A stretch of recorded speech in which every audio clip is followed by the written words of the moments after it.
प्रचाराला, पण त्याआधी नजर टाकूयात आजच्या महत्त्वाच्या घडामोडींवर। आमदार योगेश दादा कदम यांच्या बॅनर जवळ छेडछाड, शिवसैनिक उतरले रस्त्यावर। ऐन गणेशोत्सवात दापोलीतलं वातावरण तापलं। येणाऱ्या निवडणुकीसाठी मनसेने कोकणात कंबर कसली। मनसे संपर्क प्रमुख प्रमोद गांधींचा खेड दौरा सुरू। HDFC आणि ऍक्सिस बँकेला RBIने ठोठावला कोट्यावधी रुपयांचा दंड आणि पुरुष ग्रामस्थांच्या मागणीची पूर्तता। MBBS डॉक्टर कायनात नाडकर सेवेत रुजू। पाहुयात सविस्तर वृत्त।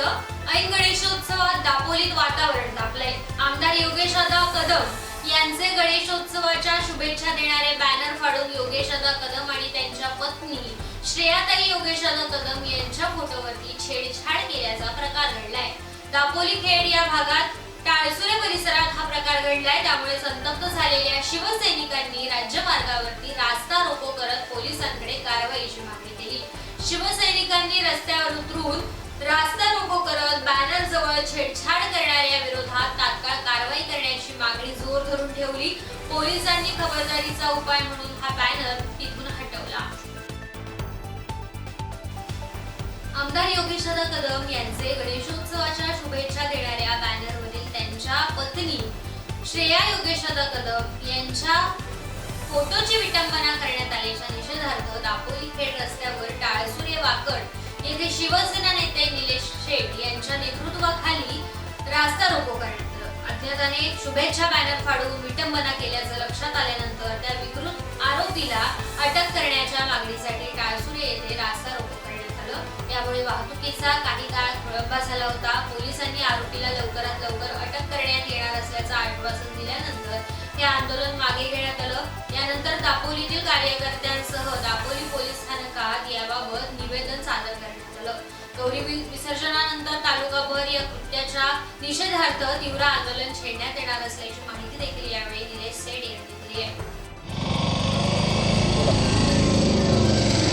या गणेशोत्सवामध्ये दापोली विधानसभा मतदारसंघाचे लोकप्रिय आमदार सन्माननीय योगेशदादा कदम यांनी सर्वत्र या मतदारसंघामध्ये गणेशोत्सवाच्या शुभेच्छा देण्याचे जे बॅनर लावले होते त्यापैकी एक बॅनर या टाळसुरे वाकडामध्ये लावण्यात आला होता। परंतु एका कोणी नतद्रष्टा मंडळीने आमच्या योगेशदादांच्या पत्नी आमच्या श्रेयावहिनी यांची विटंबना करणाऱ्या पोस्टरवरती काही घटना केल्या होत्या आणि हे सकाळी आमच्या टाळसुरेच्या शिवसैनिकांच्या निदर्शनास आल्यानंतर त्यांनी आम्हाला कळवल्यानंतर विभागातले शिवसैनिक आज आम्ही इथे एकत्र झालो आणि आज आम्ही उत्स्फूर्तपणे इथे रास्ता रोको केला होता। परंतु आता सन्माननीय दापोली पोलीस स्टेशनचे सर्व सन्माननीय अधिकारी इथे आले आणि जो कोणी कृत्य केलेलं आहे त्याच्यावर कारवाई करण्याची त्यांनी आम्हाला निर्देश दिल्यामुळं आम्ही आणि आज गणपतीसारखा सण आहे, आज गौरीचं आज पूजन आहे, आज औषधाचा दिवस आहे। अशावेळी अनेकांची गैरसोय टाळावी म्हणून आज आम्ही आंदोलन घेतलं आहे, नाहीतर याच्यापेक्षा तीव्र आंदोलन घेतो आहे। परंतु या माध्यमातून मला या सगळ्या आमच्या तमाम शिवसैनिकांच्या वतीनं जे कोणी कृत्य करणार आहेत त्यांना सांगायचं आहे की रात्रीच्या काळरात्रीमध्ये असे कृत्य करू नका। जर हिंमत असेल तर दिवसा या। ज्या हाताने तुम्ही हे कृत्य केलं तो हात बाहेर काढून त्याचा हात बाहेर काढण्याची क्षमता आमचे शिवसैनिक बाळगून आहेत। त्याचबरोबर आज आम्ही सांगतोय की कोणी विरोधकांना हे कृत्य करून शिवसैनिक कसे भडकतील, त्याच्यामुळे हा वनवा कसा पेटेल आणि तालुक्यामध्ये कशी अशांतता माजेल हे ज्याचा हेतू होता तो हेतू आम्ही काही साध्य करणार नाही आहे। कारण आम्हाला माहिती आहे की हे जे कोणी केलेलं आहे रात्री करणारा माणूस तेवढ्या निधड्या छातीचा असू शकत नाही, त्याच्या कृत्याला आम्ही बळी पडणार नाही। परंतु आम्हाला खात्री आहे की या माणसापर्यंत आम्ही निश्चित पोहोचू। आम्हाला जवळजवळ जाण्यामध्ये यश पण आलेलं आहे, पण आम्ही त्याचा पुराव्यानिशी आम्ही हे करू आणि मग त्याला आम्ही शिवसैनिक काय आहोत हे दाखवू। सध्या योगेशदादा कदम यांच्या माध्यमातून या तालुक्यामध्ये चांगलं वातावरण आहे आणि विकासाच्या माध्यमातून दादांनी अनेक लोकांची मनं जिंकलेली आहेत। अशावेळी एखादं चुकीचं कृत्य करून शिवसैनिकांना चूक करण्यास भाग पाडण्याचा जो कोणाचा हेतू आहे हा हेतू आम्ही साध्य होणार नाही, त्याचा आम्ही जाहीर निषेध आज शाब्दिक करतोय। भविष्यामध्ये असं कृत्य करायला कोण जर धजावलं तर त्याला शिवसेना आपल्या स्टाईलने उत्तर देईल असं आमच्या सगळ्यांच्या वतीनं सांगतो, त्यांना गर्भित इशारा देतो। सन्माननीय पोलीस अधिकाऱ्यांना आमची विनंती आहे की जे कोणी कृत्य केलं आहे याच्यावरती जर कारवाई झाली नाही तर याच्यापेक्षा आम्ही उग्र आंदोलन करू। शिवसेना जिंदाबाद। शिवसेना पोस्टरची विटंबना करणाऱ्या महाभागाचा ऐन गणेशोत्सवामध्ये अशांतता पसरवणाऱ्या महाभागाचा शिवसेना योगेश दादा अंगार है. येणाऱ्या निवडणुकीसाठी मनसेने आता कोकणात कंबर कसली आहे. दापोली, खेड, गुहागर विधानसभा मतदारसंघात मनसेला चांगला प्रतिसाद मिळतोय. विधानसभा निवडणुकीसाठी गुहागरचे मनसे संपर्क अध्यक्ष प्रमोद गांधी हे तालुका दौऱ्यावरती आहेत. विधानसभा निवडणुकीत प्रमोद गांधी इच्छुक असल्याचं बोललं जात आहे. त्यामुळेच त्यांनी आता जनसंपर्क साधण्यासोबतच गावभेटीतून नागरिकांच्या समस्या जाणून घेण्यासाठी दौरे सुरू केले आहेत. प्रभाकर सोलकर यांच्या घरी गांधी यांनी गणपती बाप्पाचं दर्शन घेतलं. त्याचबरोबर वाडीतील ग्रामस्थ मुंबई चाकरमानी यांच्या सोबत गाव मीटिंग संपन्न झाली. सदर गावभेटीतून संवाद साधताना ग्रामस्थांबरोबर गाव आणि वाडी विकासावरती देखील चर्चा करण्यात आली. यावेळी गुहागर तालुका अध्यक्ष सुनील हळदणकर, खेड तालुका अध्यक्ष निलेश बाबणे, खेड उपतालुका अध्यक्ष तुषार खोपकर, विभाग अध्यक्ष अश्विन उतेकर मुंढर, तालुका अध्यक्ष सुजित गांधी, सोहम गांधी आणि कार्यकर्ते पदाधिकारी मनसैनिक तसेच प्रभाकर सोलकर, विनोद उतेकर, राकेश पवार, मस्कर, कांगणे आणि ग्रामस्थ कार्यकर्ते मोठ्या संख्येने यावेळी उपस्थित होते. दापोली विधानसभा मतदारसंघाचे विद्यमान आमदार योगेश दादा कदम यांच्या पत्नी श्रेया कदम यांनी खेड शहरातील घरगुती गणपती बाप्पांची सदिच्छा भेट घेऊन दर्शन घेतलं. यावेळी त्यांच्यासोबत खेड शहर शिवसेना महिला आघाडीसह शहरातील कार्यकर्ते मोठ्या संख्येने उपस्थित होते. कोकणात सर्वत्र गणेशोत्सव उत्साहात साजरा होतोय आणि श्रेयाताई यांनी गणेश भक्तांची भेट घेतल्याने शहरवासियांमध्ये आनंदाचं वातावरण निर्माण झालं.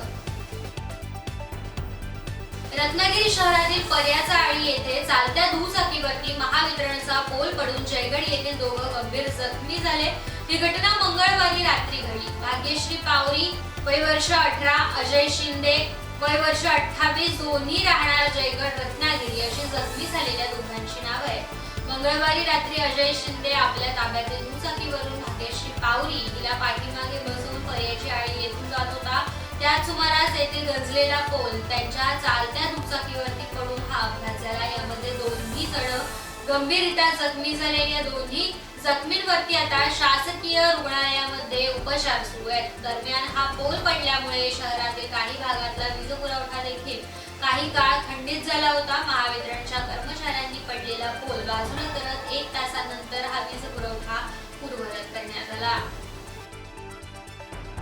आणि आता बँकिंग क्षेत्रातून एक मोठी महत्त्वाची बातमी आहे. रिझर्व्ह बँक ऑफ इंडियाने देशातील 2 बड्या बँकांवरती कारवाई केली आहे.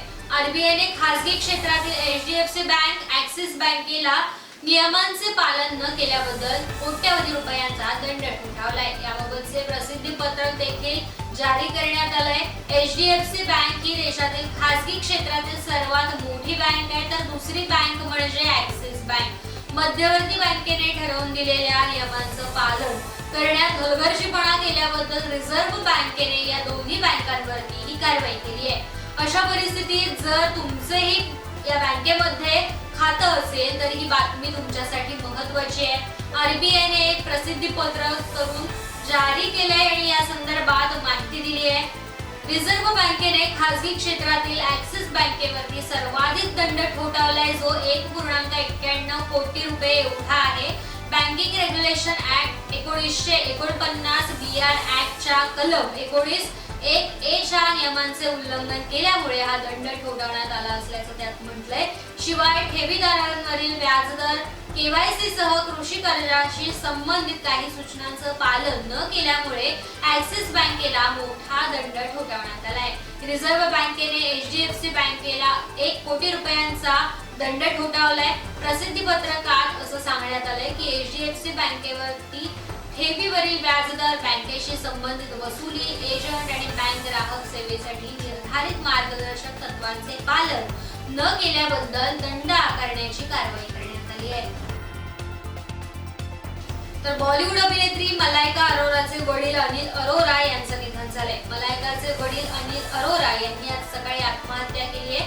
त्यांनी इमारतीवरून उडी मारत आपलं जीवन संपवलंय. वांद्रेच्या अल्मेडा पार्क इमारतीच्या 7व्या मजल्यावरून त्यांनी उडी घेतली अनिल अरोरा यांच्या आत्महत्येनंतर मुंबई पोलीस घटनास्थळी पोहोचले. अनिल अरोरा यांचा मृतदेह शवविच्छेदनासाठी पाठवण्यात आला. सध्या घटनास्थळी पोलीस अधिकारी उपस्थित आहेत. दरम्यान मलायका अरोराच्या वडिलांनी आत्महत्येसारखं धक्कादायक पाऊल का उचललं याबाबत अद्याप कोणतीही माहिती समोर आलेली नाहीये. अनिल अरोरा यांनी आज 11 सप्टेंबर रोजी सकाळी आत्महत्या केली आहे. मुंबईतील बांद्रे येथे 7 मजली इमारतीच्या छतावरून अनिल अरोरा यांनी सकाळी 9 वाजता उडी घेतली आणि आपलं जीवन संपवलंय. तर खेड तालुक्यातील फुरुस प्राथमिक आरोग्य केंद्रामध्ये डॉक्टर कायनात नाडकर या रुजू झाल्यात. गेल्या अनेक वर्षापासून फुरुस ग्रामस्थांनी वैद्यकीय अधिकारी MBBS मिळावे म्हणून केलेल्या या मागणीकडे शासनाने लक्ष देऊन आता ही पूर्तता केली आहे. जिल्हा परिषदेचे आरोग्य अधिकारी अनिरुद्ध आटले यांनी डॉक्टर कायनात नाडकर यांची या पदावरती नियुक्ती केल्याने फुरुस परिसरामध्ये आनंदाचं वातावरण निर्माण झालंय. गेल्या अनेक वर्षापासून MBBS डॉक्टर मिळावा म्हणून ग्रामपंचायत आणि ग्रामस्थांकडून वारंवार पत्रव्यवहार करण्यात येत होता. तरी आता कायनात नाडकर या सेवेमध्ये रुजू झाल्यामुळे खेड तालुक्यातील संगलट गावचे सुपुत्र आणि सामाजिक कार्यकर्ते हमीदबाई नाडकर यांची त्या कन्या आहेत. डॉक्टर कायनात या हॉस्पिटलमध्ये हजर होताच गावकऱ्यांनी त्यांचं स्वागत केलंय आणि आनंद व्यक्त केलाय.